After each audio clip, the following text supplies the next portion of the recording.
शिक्षित बनो, संगठित हो, संघर्ष करो। सबसे पहला चीज़ शिक्षित होना है। यदि आप शिक्षित हो जाएंगे तभी संगठित हो सकते हैं और अपने हक अधिकार के बारे में आप जानकारी ले सकते हैं। यदि शिक्षित नहीं है तो कुछ नहीं पता आपको कि आपका हक क्या है। और बाबा साहब ने बोला था, शिक्षा शेरनी का दूध है, जो पिएगा वो गुर्राएगा। डुमरिया इमामगंज जैसे पिछड़े क्षेत्र में आपने सच बिहार न्यूज़ 18 चलाने का काम किया, इसके लिए मैं आपको धन्यवाद देता हूं।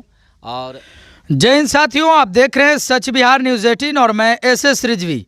आज हम पहुंच चुके हैं इमामगंज विधानसभा अंतर्गत डुमरिया प्रखंड में, जहां क्षेत्र संख्या 32 के जिला परिषद सदस्य हमारे रविंदर सर मौजूद हैं। तो उनसे हम आज बातचीत करेंगे कि जनता ने इन्हें प्रतिनिधि बनाया है और क्या कुछ इनकी रणनीति है कि सुधार लाएंगे अपने प्रखंड में। बहुत सी कमी है जो कि डुमरिया प्रखंड में स्वास्थ्य व्यवस्था में भी सुधार लाने की आवश्यकता है और शिक्षा व्यवस्था में भी सुधार लाने की आवश्यकता है।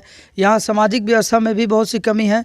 तो तमाम सवालों के साथ ये सर से बात करते हैं। बहुत बहुत स्वागत है सर आपका हमारे चैनल में। धन्यवाद रिजवी जी, और आपके चैनल सच बिहार न्यूज़ 18 को मैं धन्यवाद करता हूं, जो आप इमामगंज से चलकर डुमरिया तक इस सुदूरवर्ती क्षेत्र में पहुंचे। जी चलिए, बहुत बहुत धन्यवाद सर। हम आपसे पहला सवाल ये करेंगे कि आपको जनता ने जो जनप्रतिनिधि बनाया है तो बहुत कुछ आपने सोचा होगा कि समाज में क्या क्या कुछ करना है।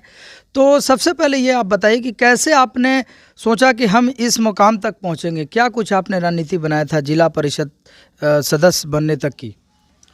देखिए, शुरू से ही हम जनहित में कार्य करते रहे हैं और जनहित के लिए सोचते रहे हैं। बहुत पहले से ही मुझे लगता था कि इस क्षेत्र में प्रतिनिधित्व की कमी है। ऐसे प्रतिनिधित्व चाहिए जो जनता का, यहाँ के लोगों का समस्याओं को समझ सके और इस समस्या को आगे तक भी उठा सके। तो सर, हम आपसे जानना चाहेंगे कि आपने सर्वाधिक जो बल दिया है वो शिक्षा व्यवस्था पे बल दिया है, क्योंकि पिछले बार हम लोग देख रहे थे कि एक जो जिला परिषद अध्यक्षता में एक बैठक हो रही थी, तो उसमें आपने जो अपने वक्तव्य में जो बल दिया, सर्वाधिक शिक्षा पर आपने बल दिया, स्कूलों के लिए आवाज़ उठाया। और आपके डुमरिया प्रखंड में स्कूल की या शिक्षा व्यवस्था की काफ़ी कमी है, तो इस पर आप क्या रणनीति बना रहे हैं कि कैसे इसमें सुधार लाएंगे? जी, ये सही बात है रिजवी जी। डुमरिया में शिक्षा की काफ़ी कमी है, काफ़ी असुविधा है। काफ़ी जंगली क्षेत्र है डुमरिया। गया से, जो जिला मुख्यालय गया से लगभग 100 किलोमीटर दूरी पर डुमरिया है और डुमरिया प्रखंड के ऐसे ऐसे गांव हैं जहां आज भी विद्यालय की कमी है और वहां के लोग उच्च शिक्षा लेने से वंचित हैं। तो मुझे लगा कि डुमरिया में सबसे ज़्यादा ज़रूरत शिक्षा की है, चूँकि शिक्षा ही लोग को, क्षेत्र को, देश को महान बनाता है। तो मैं सबसे पहले डुमरिया का जो इकलौता 10+2 विद्यालय है, जनता उच्च विद्यालय, जो पूरे प्रखंड में सिर्फ एक विद्यालय है जहाँ से बच्चे 12वीं तक की पढ़ाई कर सकते हैं। और यहाँ भी शिक्षकों की काफ़ी अभाव है रिजवी जी, काफ़ी अभाव है।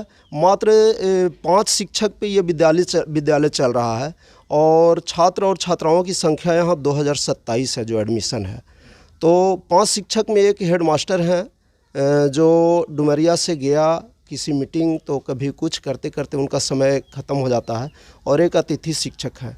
मान लिया जाए कि सिर्फ 3 शिक्षक पे ये विद्यालय चल रहा है, तो क्लास तो नामुमकिन है, नहीं चल पाता है क्लास यहाँ। सिर्फ रजिस्ट्रेशन और फॉर्म भरने का संस्थान बन के रह गया है डुमरिया जनता उच्च विद्यालय।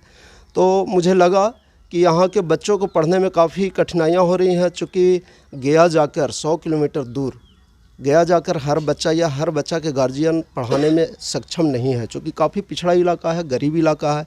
यहाँ के लोग किसी तरह से बिहार से यहाँ से पलायन करके बाहर जा कर के अपना रोजी रोटी जुगाड़ कर पाते हैं। तो मैं जिला परिषद की पहली सदन में जब बैठक हुई जिला उप विकास आयुक्त महोदय जी के साथ, हमारे जिला अध्यक्ष जी के साथ, तो मैं पहला मुद्दा शिक्षा पे उठाया कि इस विद्यालय में शिक्षकों की अति आवश्यकता है। कम से कम 5 शिक्षक यहाँ मिलने चाहिए ताकि ये विद्यालय सुचारू रूप से चल सके, यहाँ के बच्चों को अच्छी शिक्षा मिल सके।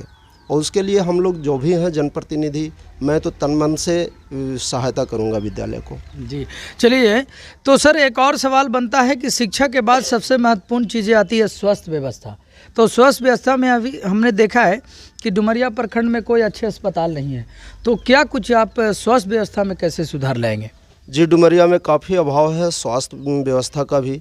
मात्र एक प्राथमिक स्वास्थ्य केंद्र है जो बहुत ही कम यहाँ पे चिकित्सक हैं, और ख़ास करके महिला चिकित्सक तो हैं ही नहीं। यहाँ प्रसव जो जिन महिलाओं की होती है काफ़ी परेशानी होती है। सिर्फ एएनएम के भरोसे ये प्राथमिक स्वास्थ्य केंद्र चल रहा है, और जब प्रसव के लिए महिलाएं जाती हैं तो काफ़ी इंतज़ार करना पड़ता है, चूँकि अनुभवी कोई महिला चिकित्सक है नहीं और एएनएम उतना सक्षम है नहीं। तो कभी कभी ऐसा होता है जो महिलाओं को यहाँ अच्छा इलाज नहीं मिल पाता है, गया जाना पड़ता है, और गया जाने के क्रम में कभी कभी मृत्यु हो जाती है। तो बड़ा इस बात की दुख होती है। तो इसका भी मैं ज़िला में सिविल सर्जन महोदय से लिखित रूप से और मौखिक रूप से उन्हें मैं ध्यान आकृष्ट कराया हूँ कि यहाँ पे एक महिला चिकित्सक की आवश्यकता है।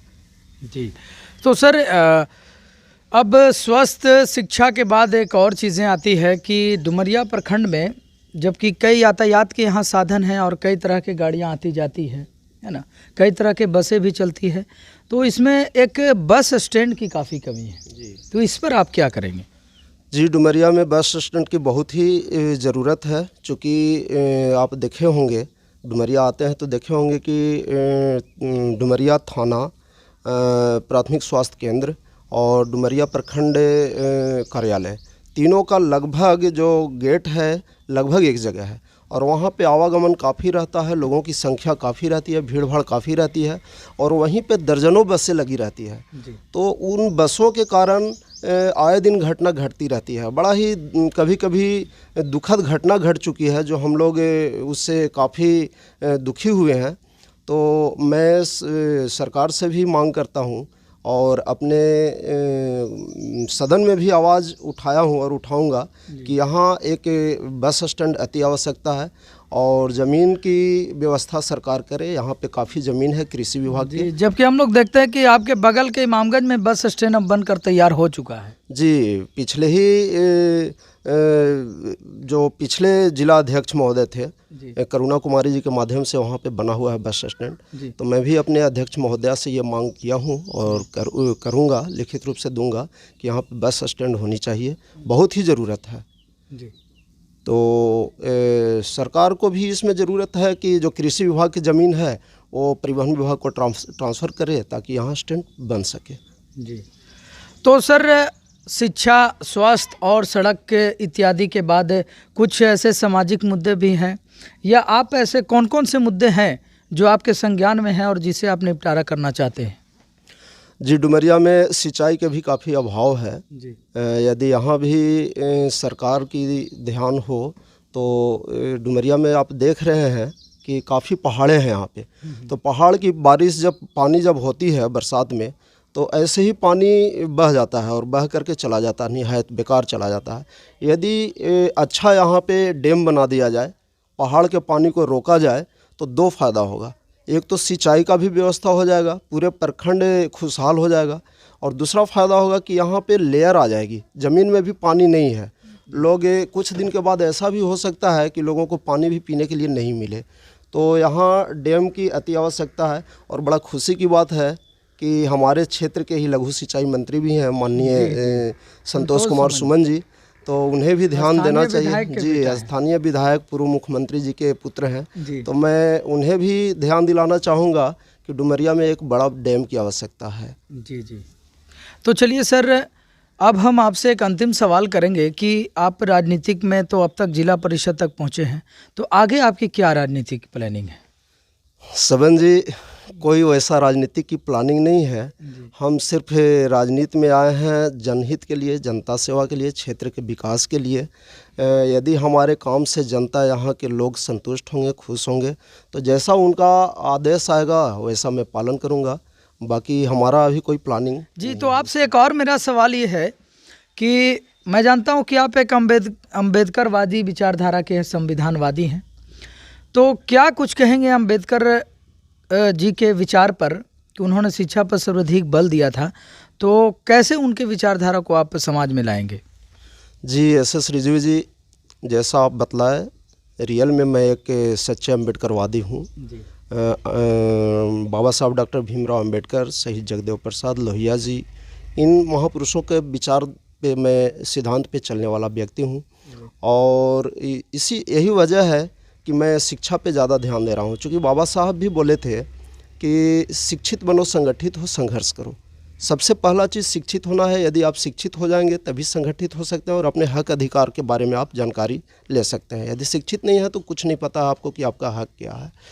और बाबा साहब ने बोला था, शिक्षा शेरनी का दूध है, जो पिएगा वो गुर्राएगा।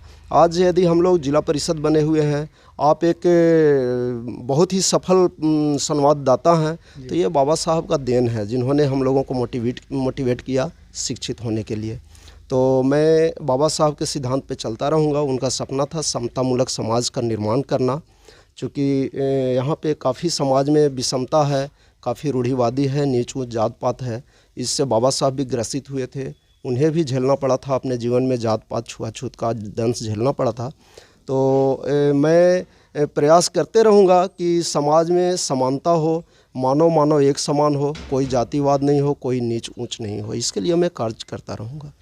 और जिला परिषद महोदय के ठीक बगल में बैठे हैं बिहार के पूर्व विधानसभा अध्यक्ष श्री उदय नारायण चौधरी के बहुत करीबी रह चुके और एक वरिष्ठ नेता भी हैं डुमरिया के, तो उनसे भी हम बातचीत करेंगे, जो कि रविंदर सर के बहुत करीबी मार्गदर्शक हैं और मार्गदर्शक देते रहे इनके जीवन में। तो उनसे भी बातचीत करेंगे कि सर क्या कुछ सुधार होना चाहिए डुमरिया प्रखंड में।